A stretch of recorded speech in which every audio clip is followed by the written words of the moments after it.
నిర్గమకాండము 21వ అధ్యాయము. నీవు వారికి నియమింపవలసిన న్యాయవిధులేవనగా, నీవు హెబ్రీయుడైన దాసుని కొనిన ఎడల వాడు 6 సంవత్సరములు దాసుడై ఉండి 7వ సంవత్సరమున ఏమీ ఇయ్యకయే నిన్ను విడిచి స్వతంత్రుడగును. వాడు ఒంటిగా వచ్చిన ఎడల ఒంటిగానే వెళ్ళవచ్చును.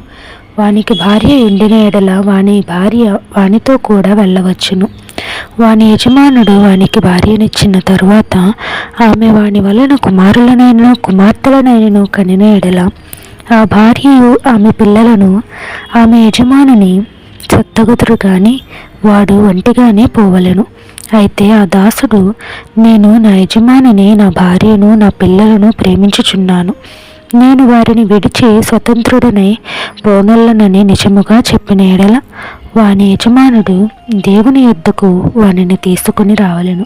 మరియు వాని యజమానుడు తలుపునొద్దకైనను ద్వారబంధమునొద్దకైనను వాని తోడుకొని పోయి వాని చెవిని కుదురుతో గుచ్చవలెను.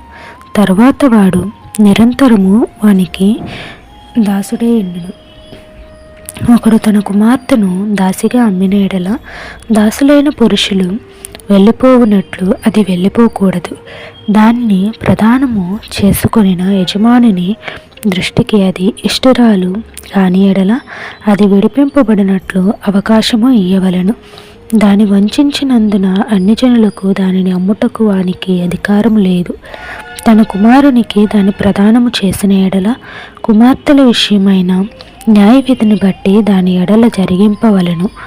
ఆ కుమారుడు వేరొక దాన్ని చేర్చుకొనినను మొదటి దానికి ఆహారము, వస్త్రమును, సంసార ధర్మము తక్కువ చేయకూడదు. ఈ మూడును దానికి కలుగచేయని ఎడల అది ఏమియో ఇయ్యక స్వతంత్రురాలై పోవచ్చును. నరుని చావగొట్టిన వానికి నిశ్చయముగా మరణశిక్ష విధింపవలెను. అయితే వాడు చంపవలెనని పొంచి ఉండకయే దైవికముగా వాని చేత ఆ హత్య జరిగిన ఎడల వాడు పారిపోగల ఒక స్థలమును నీకు నిర్ణయించెదను. అయితే ఒకడు తన పొరుగువాని మీద దౌర్జన్యముగా వచ్చి కపటముగా చంప లేచిన ఎడల వాడు నా బలిపీఠమును ఆశ్రయించినను వాని లాగివేసి చంపవలెను.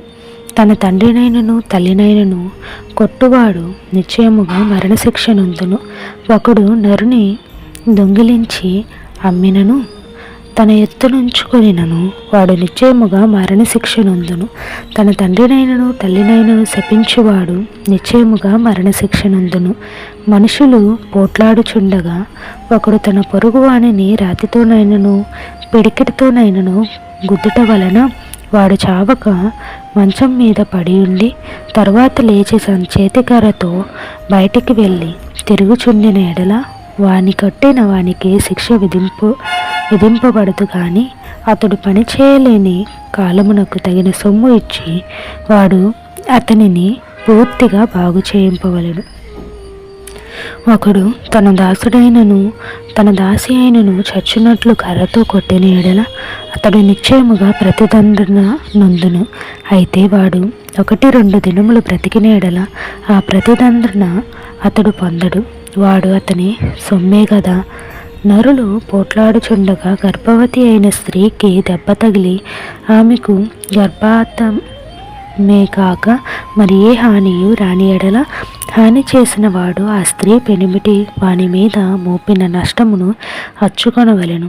న్యాయాధిపతులు తీర్మానించినట్లు దాన్ని చెల్లింపవలెను. హాని కలిగిన ఎడల నీవు ప్రాణమునకు ప్రాణము, కంటికి కన్ను, పంటికి పళ్ళు, చేతికి చేయి, కాలికి కాలు, వాతకు వాత, గాయమునకు గాయము, దెబ్బకు దెబ్బయు నియమింపవలెను. ఒకడు తన దాసుని కన్నైనను తన దాసి కన్నైనను పోగొట్టిన ఎడల ఆ కంటి హానిని బట్టి వారికి స్వతంత్రునిగా పోనీయవలెను. వాడు తన దాసుని పల్లైనను తన దాసి పల్లైనను ఓడగొట్టిన ఎడల ఆ పంటి నిమిత్తము వానిని స్వతంత్రునిగా పోనీయవలెను. ఎద్దు పురుషునైనను స్త్రీనైనను చావు పొడిచిన ఎడల నిశ్చయముగా రాళ్లతో ఆ ఎద్దును చావగొట్టవలెను. దాని మాంసమును తినకూడదు. అయితే ఆ ఎద్దు యజమానుడు నిర్దోషియగును. ఆ ఎద్దు అంతకు ముందు పొడుచున్నది అని దాని యజమానునికి తెలుపబడినను వాడు దాని భద్రము చేయకుండుట వలన అది పురుషునైనను స్త్రీనైనను చంపిన ఎడల ఆ ఎద్దును రాళ్లతో చావగొట్టవలను. దాని యజమానుడు మరణశిక్ష నొందవలెను. వానికి పరిక్రయ ధనము నియమింపబడిన ఎడల వానికి నియమింపబడిన అన్నిటి ప్రకారము తన ప్రాణ విమోచన నిమిత్తము ధనము చెల్లింపవలెను. అది కుమారుని పొడిచినను కుమార్తెను పొడిచినను ఈ విధి చొప్పున అతడు చేయవలెను. ఆ ఎద్దు దాసినైనను పొడిచిన ఎడల వారి యజమానునికి 30 తులముల వెండి చెల్లింపవలెను మరియు ఆ ఎద్దును రాళ్లతో చావగొట్టవలెను. ఒకడు గోతి మీద కప్పు తీయుట వలన లేక ఒకడు గొయ్యి త్రవ్వి దాని కప్పక పోవుట వలన దానిలో ఎద్దైనను గాడిదైనను పడిన ఎడల ఆ గోతి కామందులు ఆ నష్టము అచ్చుకొనవలెను. వాటి యజమానునికి సొమ్ము ఇయ్యవలెను. చచ్చినది వానిదగును. వేరొకని ఎద్దు చచ్చినట్లు దాన్ని పొడిచిన ఎడల బ్రతికి ఉన్న ఎద్దును అమ్మి దాని విలువను పంచుకొనవలెను. చచ్చిన ఎద్దును పంచుకొనవలెను. అయితే అంతకుముందు ఆ ఎద్దు పొడుచున్నది అని తెలియబడి దాని యజమానుడు దాన్ని భద్రము చేయని వాడైతే వాడు నిశ్చయముగా ఎద్దుని ఇయ్యవలెను. చచ్చినది వానిదగును.